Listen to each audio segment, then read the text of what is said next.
હું પ્રતિક કાપડિયા.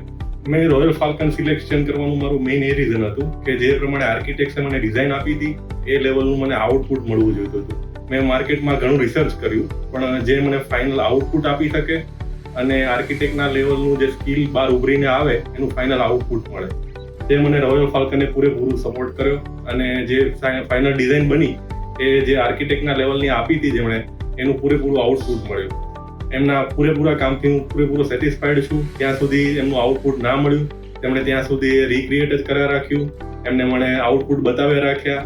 એ આઉટપુટમાં બી કંઈક બી પ્રોબ્લેમ હોય તો મને પાછું રિસોલ્વ કર્યું.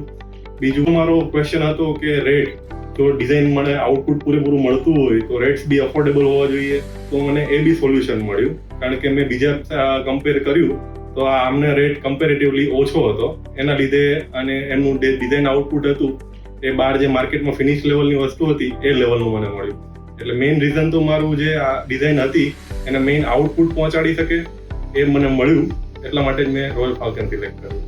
Thank you Royal Falcon and Nikunjbhai and whole team કે તમે તમારા પૂરેપૂરા એફર્ટ આપ્યા અને મને ફાઇનલી આઉટપુટ જેવું મેં ધાર્યું હતું એવું જ મને મળી શક્યું. એ બદલ વન્સ અગેન થેન્ક યુ.